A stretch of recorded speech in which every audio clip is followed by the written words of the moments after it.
नमस्कार, आप देख रहे हैं पब्लिक समाचार लाइव और मैं हूं आपके साथ ओम सलूखा। चलिए शुरुआत करते हैं आज की कुछ खास खबरों के साथ। तो एक खबर हाथरस से है, जहां हाथरस के सिकंदरा राव हादसे को लेकर सीएम योगी फुल एक्शन में है। मुख्यमंत्री योगी आदित्यनाथ बुधवार को स्वयं हाथरस पहुंचे और उन्होंने यहां के अधिकारियों से पूरे घटनाक्रम की जानकारी ली और फिर सीएम योगी सीधे हाथरस जिला अस्पताल पहुंच गए, जहां उन्होंने हादसे में घायल हुए लोगों का हालचाल जाना और डॉक्टरों को भी सभी घायलों के समुचित उपचार के लिए निर्देशित किया।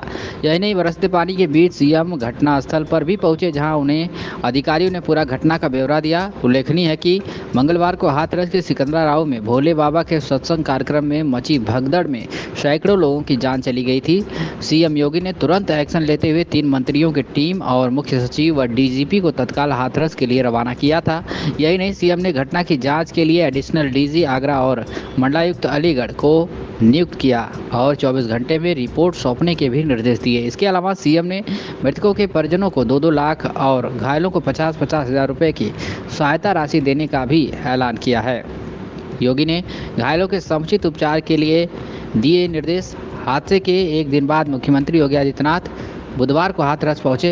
यहां उन्होंने सर्किट हाउस में अधिकारियों के साथ पूरे घटनाक्रम की विस्तार से जानकारी हासिल की और महत्वपूर्ण दिशा निर्देश भी प्रदान किए। इसके बाद सीएम योगी हाथरस जिला अस्पताल पहुंचे। यहां उन्होंने घायलों और परिजनों से बात की। वो हर एक बेड पर जाकर घायलों से मिले और पूरी घटना के बारे में जानकारी ली। उन्होंने घायलों से उनकी तबीयत के बारे में पूछा और इलाज के संबंध में भी चर्चा की। सीएम ने घायलों के परिजनों से विस्तार से बात की। इस दौरान उन्होंने डॉक्टरों से भी घायलों की स्थिति के विषय में जाना और समुचित उपचार के लिए निर्देश प्रदान किए। इस दौरान सीएम योगी मृतकों के परिजनों से भी मिले और उनके साथ हुए हादसे के बारे में जानकारी ली और साथ ही अपनी ओर से सांत्वना और संवेदना भी प्रकट की।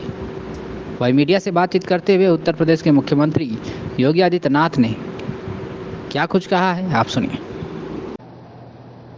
वे एक दूसरे के ऊपर चढ़ते गए। सेवादार भी लोगों को धक्का देते रहे, जिसके कारण दोनों ओर, जीटी रोड के दोनों ओर और जीटी रोड के अंदर भी ये सब हादसा वहां पर होता हुआ दिखाई दिया। इसका सबसे दुखद पहलू यह था कि इस प्रकार के आयोजन में जो सेवादार प्रशासन को अंदर घुसने नहीं देते, दुर्घटना होने के तत्काल बाद या दुर्घटना के दौरान प्रारंभिक रूप में इन्होंने पहले वहां पर इस मामले को दबाने का प्रयास किया, लेकिन जब उन्हें प्रशासन ने हॉस्पिटल ले जाने की कार्रवाई प्रारंभ की तो इनमें ज्यादातर सेवादार वहां से भाग गए। इस पूरी घटनाक्रम के लिए हम लोगों ने एडीजी आगरा की अध्यक्षता में एक एसआईटी गठित की है, जिसने अपनी प्रारंभिक रिपोर्ट दी है और इस घटना की तह में जाने के लिए उनसे कहा गया है। बहुत सारे ऐसे पहलू हैं जिन पर जांच होनी बहुत आवश्यक है। अब तक प्रथम दृष्टया जो थी हमारी कार्रवाई ये थी कि राहत और बचाव के कार्य को आगे बढ़ाने के बाद आयोजकों को पूछताछ के लिए बुलाना, घटना के बारे में, हादसे के कारणों के बारे में उनसे भी पूछताछ करना और फिर घटना की लापरवाही और जिम्मेदारों की जवाबदेही भी इसके लिए तय करना, जिसके लिए पहले से ही एफआईआर यहां पे दर्ज हो चुकी है। इसके लिए कार्रवाई आगे बढ़ रही है। हम लोग इस बात को किसी भी प्रकार से डिनाई नहीं कर सकते कि इस प्रकार की घटना केवल एक हादसा नहीं होता है।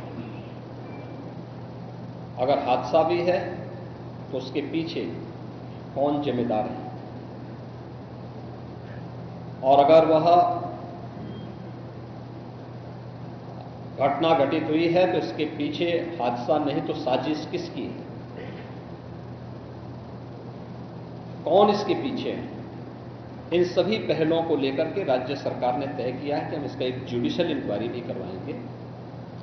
और जुडिशियल इंक्वायरी हाईकोर्ट के एक रिटायर्ड जज की अध्यक्षता में होगी, जिसमें प्रशासन और पुलिस के भी रिटायर्ड सीनियर अधिकारियों को रख करके इस पूरी घटना की तह में जाकर के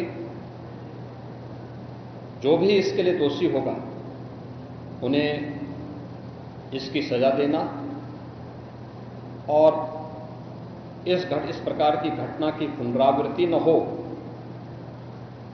इनके बारे में एक सुझाव और एक एसओपी उनके माध्यम से बनाई जा सके, जिसे आगे इस प्रकार के किसी भी बड़े आयोजन में लागू किया जा सके। यह हम लोग सुनिश्चित करेंगे। और मैंने यहां पर भी हाथरस में भी और सिकंदराराव के घटनास्थल का मैंने दौरा किया, यद्यपि वहां काफी बारिश थी, और वहां जाकर के मैंने एक बार उसको देखने का प्रयास किया है।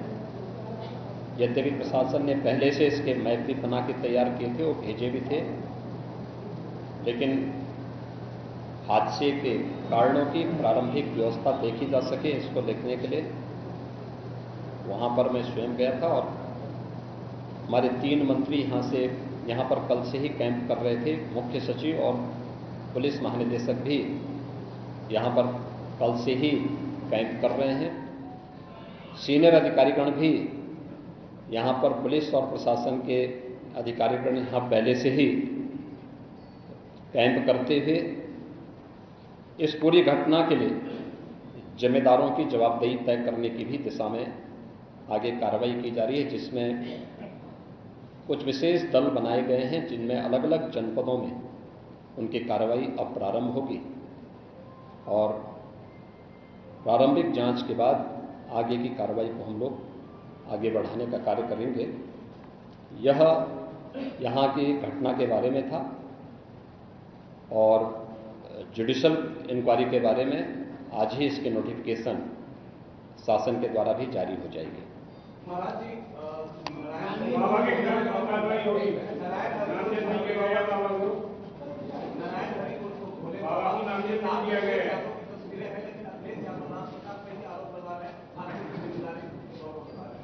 देखिए, कुछ लोगों की एक प्रवृत्ति होती है कि इस प्रकार के दुखद और दर्दनाक घटनाओं में भी वे राजनीति ढूंढते हैं, और ऐसे लोगों की एक फितरत है कि चोरी भी और सीना चोरी भी। यह हर व्यक्ति जानता है कि सज्जन के फोटो किसके साथ में है, उनके राजनीतिक संबंध किनके साथ जुड़े हुए हैं।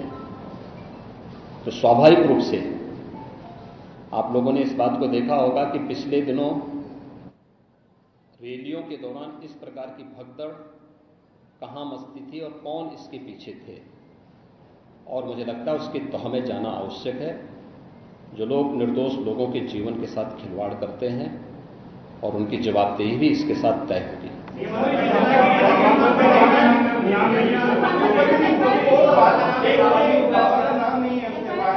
दूसरी चीज आपने कहा कि ऐसे आयोजनों में प्रशासन को घुसने की इजाजत नहीं होती है, तो ऐसा क्यों होता है कि क्या भविष्य में ऐसी चीजें ना हो? देखिए, प्रशासन प्रथम दृष्टया ये मान के चलता है कि धार्मिक आयोजन है, उनके सेवादार इस प्रकार के आयोजनों की जिम्मेदारी